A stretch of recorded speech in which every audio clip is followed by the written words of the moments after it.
আসসালামু আলাইকুম, সবাইকে স্বাগত জানাচ্ছি বিডিভিউজের বিশেষ বুলেটিনে। আপনাদের সঙ্গে আছি আমি সুরভি দিবা। মার্কিন প্রেসিডেন্ট ডোনাল্ড ট্রাম্প ইরানকে কঠোর হুঁশিয়ারি দিয়ে বলেছেন, মঙ্গলবারের নির্ধারিত সময়সীমার মধ্যে হরমুজ প্রণালী পুরোপুরি খুলে না দিলে কয়েক ঘন্টার মধ্যেই ইরানের বিদ্যুৎ কেন্দ্র ও সেতুগুলো সম্পূর্ণ ধ্বংস করে দেওয়া হবে। ট্রাম্প দাবি করেন, যুক্তরাষ্ট্রের যুদ্ধবিরতি প্রস্তাবের জবাবে মধ্যস্থতাকারীদের মাধ্যমে ইরান যে বার্তা পাঠিয়েছে তা গুরুত্বপূর্ণ, তবে তা এখনও যথেষ্ট নয়। এদিকে ইরানের সামরিক বাহিনী ট্রাম্পের এই হুমকিকে ভ্রমাত্মক আখ্যা দিয়ে জানিয়েছে, এমন বক্তব্য অঞ্চল জুড়ে যুক্তরাষ্ট্রের অপমান ও ব্যর্থতা ঢাকতে পারবে না। ইরানি গণমাধ্যমে প্রকাশিত এক বিবৃতিতে বলা হয়, সামরিক চাপ বা হুমকি দিয়ে তেহরানকে নতি স্বীকার করানো সম্ভব নয়।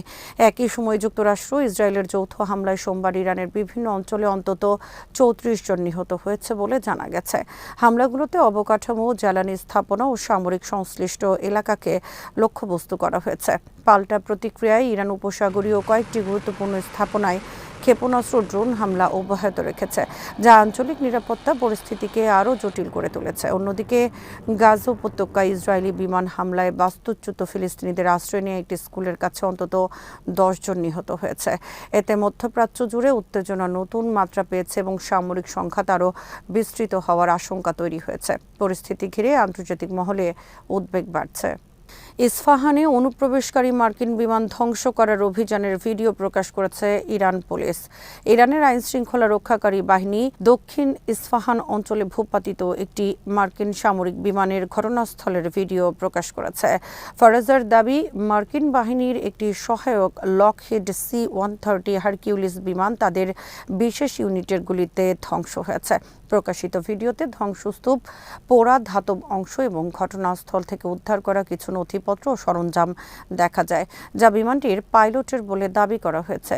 ফরাজার তথ্য অনুযায়ী বিমানটি ইস্পাহান প্রদেশের দক্ষিণাঞ্চলে গতকাল আঘাতপ্রাপ্ত হয়ে ভূপাতিত হয়।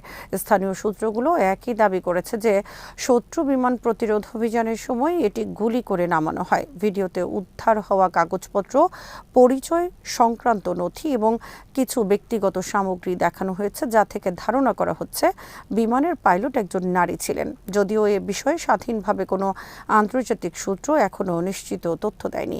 ইরানি কর্তৃপক্ষ বলছে, এই ভিডিও প্রকাশের মাধ্যমে অভিযানের নতুন দিক সামনে এসেছে এবং দেশের নিরাপত্তা বাহিনীর প্রস্তুতি ও সক্ষমতার প্রমাণ মিলেছে। তাদের ভাষ্য অনুযায়ী আকাশপথে শত্রু তৎপরতা মোকাবেলায় বিশেষ পুলিশ ইউনিট দ্রুত প্রতিক্রিয়া দেখিয়ে সফলভাবে অভিযান পরিচালনা করেছে। তবে ঘটনাটি নিয়ে আন্তর্জাতিক পর্যায়ে এখনও আনুষ্ঠানিক প্রতিক্রিয়া আসেনি। মার্কিন পক্ষ থেকেও বিমান ভূপাতিত হওয়া বা পাইলটের পরিচয় সম্পর্কে কোনো মন্তব্য পাওয়া যায়নি, ফলে বিষয়টি নিয়ে ধোঁয়াশা রয়ে গেছে। বিশ্লেষকরা মনে করছেন, এ ধরনের ভিডিও প্রকাশ আঞ্চলিক উত্তেজনার মধ্যে মনস্তাত্ত্বিক বার্তা হিসেবেও ব্যবহৃত হতে পারে। ইরানের ইসলামী বিপ্লবী গার্ড বাহিনী জানিয়েছে, অপারেশন ট্রু প্রমিস 4 এর 98তম ধাপে তারা যুক্তরাষ্ট্র, ইসরায়েলের সামরিক শিল্প, কমান্ড, অপারেশনাল এবং লজিস্টিক ঘাঁটির বিরুদ্ধে সমন্বিত ক্ষেপণাস্ত্র, ড্রোন হামলা চালিয়েছে। আইআরজিসির বিবৃতি অনুযায়ী সোমবার সকাল থেকে নৌ ও মহাকাশ ইউনিট যৌথভাবে এ হামলা শুরু করে। প্রথম ধাপে ইসরায়েল সংযুক্ত কার্গো জাহাজ SDN-7কে ক্রুজ ক্ষেপণাস্ত্র দিয়ে লক্ষ্যবস্তু করা হয় বলে দাবি করা হয়েছে। হামলার পর জাহাজটিতে ব্যাপক অগ্নিকাণ্ডের ঘটনা ঘটে। একই সঙ্গে তেল আবিবের উত্তর ও দক্ষিণাঞ্চল, হাইফার কৌশলগত স্থাপনা, বীরশেবার রাসায়নিক কারখানা এবং পেতাহ টিকভাতে ইসরায়েলি সামরিক অবস্থানে ব্যালিস্টিক ক্ষেপণাস্ত্র নিক্ষেপের কথা বলা হয়েছে। আইআরজিসি আরও দাবি করেছে, মার্কিন নৌবাহিনীর উভচর আক্রমণ জাহাজ USS ত্রিপলিকে দ্রুতগতির ক্ষেপণাস্ত্র হামলার মুখে দক্ষিণ ভারত মহাসাগরের গভীরে সরে যেতে বাধ্য করা হয়েছে। জাহাজটিতে 5,000-এর বেশি নাবিক ও মেরিন সদস্য এবং একাধিক হেলিকপ্টার ছিল বলে উল্লেখ করা হয়। এছাড়া আরব আমিরাতে অবস্থিত যৌথ ড্রোন উৎপাদন কেন্দ্র এবং আলী আল সালেমে অবস্থানরত কিছু বিমান, ড্রোন ও ক্ষেপণাস্ত্র হামলার লক্ষ্যবস্তু হয়েছে বলেও দাবি করা হয়েছে। আইআরজিসি জানিয়েছে, হরমুজ প্রণালী ও পারস্য উপসাগরে সব ধরনের নৌ চলাচল নজরদারিতে রাখা হয়েছে। শত্রুপক্ষের যে কোনো নড়াচড়া হলে কঠোর জবাব দেওয়া হবে বলে হুঁশিয়ারি দিয়েছে তারা।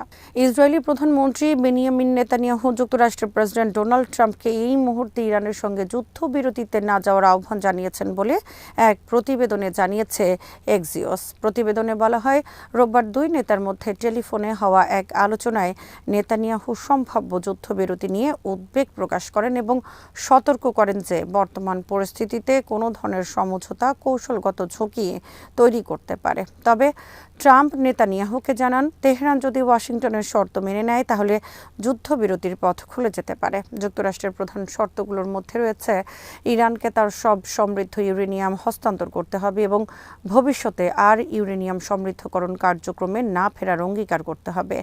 এদিকে নেতানিয়াহু সোমবার সামাজিক যোগাযোগ মাধ্যমে এক্সে জানান, তিনি ট্রাম্পের সঙ্গে কথা বলেছেন এবং এক মার্কিন বিমান কর্মীকে উদ্ধারের ঘটনাকে ট্রাম্প বীরত্বপূর্ণ অভিযান হিসেবে উল্লেখ করেছেন। নেতানিয়াহুর ভাষ্য অনুযায়ী ট্রাম্প ইসরায়েলের সহায়তার প্রশংসা করেন এবং দেশটিকে অটল, দৃঢ় ও নির্ভরযোগ্য মিত্র বলে অভিহিত করেন। একই সঙ্গে তিনি বলেন, দুই দেশ একসঙ্গে ইরানের সন্ত্রাসী শাসন ব্যবস্থা মোকাবেলা অব্যাহত রেখেছে। সাম্প্রতিক এই মন্তব্য এমন এক সময় এলো যখন যুক্তরাষ্ট্র, ইসরায়েল ও ইরানকে ঘিরে উত্তেজনা আরও জটিল আকার নিচ্ছে এবং কূটনৈতিক প্রচেষ্টার পাশাপাশি সামরিক তৎপরতাও বাড়ছে। ইসরায়েলের কট্টর ডানপন্থী জাতীয় নিরাপত্তা মন্ত্রী ইতামার বেন গাভির সোমবার পূর্ব জেরুজালেমে আল আকসা মসজিদ প্রাঙ্গণে আবারও প্রবেশ করেছেন। যদিও ইসরায়েলি কর্তৃপক্ষ টানা 38 দিন ধরে এই পবিত্র স্থানটি বন্ধ রেখেছে। জেরুজালেমের ইসলামিক এন্ডাউমেন্টস ডিরেক্টরেট এক সংক্ষিপ্ত বিবৃতিতে জানায়, বেন গাভির মুগরাবি গেট দিয়ে প্রবেশ করে বাব আল সিলসিলা বা চেইন গেটের দিকে যান। সাধারণত এ ধরনের প্রবেশ আগাম ঘোষণা ছাড়াই করা হয়, তবে ইসরায়েলি মন্ত্রীরা আল আকসা প্রাঙ্গণে প্রবেশের আগে প্রধানমন্ত্রী বেনিয়ামিন নেতানিয়াহুর কার্যালয়ের অনুমোদন নিতে বাধ্য। বেন গাভির অতীতেও একাধিকবার এই ধরনের পদক্ষেপ নিয়েছেন, যা আরব, মুসলিম বিশ্ব এবং আন্তর্জাতিক মহলে তীব্র সমালোচনার জন্ম দিয়েছে। ফিলিস্তিনি সূত্রগুলো বলছে, আল আকসা মসজিদ বন্ধ রাখার মাধ্যমে ইসরায়েল ধীরে ধীরে এই ধর্মীয় স্থাপনায় নিজেদের নিয়ন্ত্রণ আরও শক্ত করছে এবং মুসল্লিদের প্রবেশ সীমিত করছে। গভর্নরেটের তথ্য মতে 1967 সালের পর এটি নবমবার যে শুক্রবার আল আকসা সম্পূর্ণরূপে বন্ধ রাখা হলো। মসজিদের আঙিনা প্রায় ফাঁকা ছিল, কেবল অল্প কয়েকজন ওয়াকফ কর্মচারী সেখানেও উপস্থিত ছিলেন। একই সঙ্গে চার্চ অব দ্য হলি সেপুলচারেও টানা 38 দিন বন্ধ রয়েছে। যুক্তরাষ্ট্র ইসরায়েলের সামরিক আগ্রাসনের প্রেক্ষাপটে প্রস্তাবিত অস্থায়ী যুদ্ধবিরতি নিয়ে ইরানের অবস্থানে এখনও কঠোরই রয়েছে। ইরানের সংবাদ মাধ্যম তাসনিম নিউজ এজেন্সির বিশ্লেষকদের মতে, ইরানের নির্ধারিত শর্ত পূরণ ছাড়া সাময়িক যুদ্ধবিরতি কেবল প্রতিপক্ষকে পুনর্গঠনের সুযোগ দেবে এবং যুদ্ধের হুমকি পুরোপুরি দূর করবে না। মার্কিন ইসরায়েল ঘনিষ্ঠ সংবাদ মাধ্যম এক্সিওস এক প্রতিবেদনে জানায়, কয়েকজন মধ্যস্থতাকারী 45 দিনের একটি অস্থায়ী যুদ্ধবিরতির উদ্যোগ নিচ্ছেন, যাতে এই সময়ের মধ্যে সংঘাত শেষের জন্য আলোচনা চালানো যায়। তবে ইরানি বিশ্লেষকদের মতে, এই ধরনের যুদ্ধবিরতির মধ্যেও যুদ্ধের ছায়া থেকেই যাবে, কারণ সামরিক উত্তেজনা পুরোপুরি বন্ধ হওয়ার নিশ্চয়তা এতে নেই।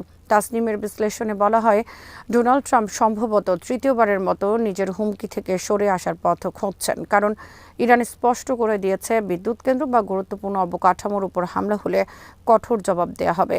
এ ধরনের সংবাদ মনস্তাত্ত্বিক চাপ তৈরির অংশ হতে পারে বলে ধারণা করা হচ্ছে। ইরান এর আগেও 48 ঘণ্টার যুদ্ধবিরতির প্রস্তাব প্রত্যাখ্যান করেছিল। তাদের যুক্তি, সাময়িক বিরতি দিলে যুক্তরাষ্ট্র ইসরায়েল সামরিক সংকট, গোলাবারুদের চাপ এবং কৌশলগত জটিলতা কাটিয়ে ওঠার সুযোগ পাবে। একই সঙ্গে যুদ্ধের হুমকি বজায় রেখে ইরানের উপর রাজনৈতিক, অর্থনৈতিক ও সামরিক চাপ অব্যাহত রাখা সম্ভব হবে। ইরানি কর্মকর্তারা বারবার বলেছেন, যুদ্ধ বন্ধের জন্য অবশ্যই ভবিষ্যতে আর কোনো আগ্রাসন না হওয়ার স্পষ্ট গ্যারান্টি দিতে হবে। এছাড়া হরমুজ প্রণালী নিয়েও নতুন বাস্তবতা তৈরি হয়েছে। ইরানের মতে, যুদ্ধের আগের অবস্থায় এই প্রণালী আর ফিরবে না। আজ এখানেই শেষ করছি। সবাই ভালো থাকুন, সুস্থ থাকুন আর দেখতে থাকুন বিডি ভিউজ। চ্যানেলটি ভালো লাগলে সাবস্ক্রাইব করুন। সংযুক্ত থাকুন আমাদের ফেসবুক পেজে। আল্লাহ হাফেজ।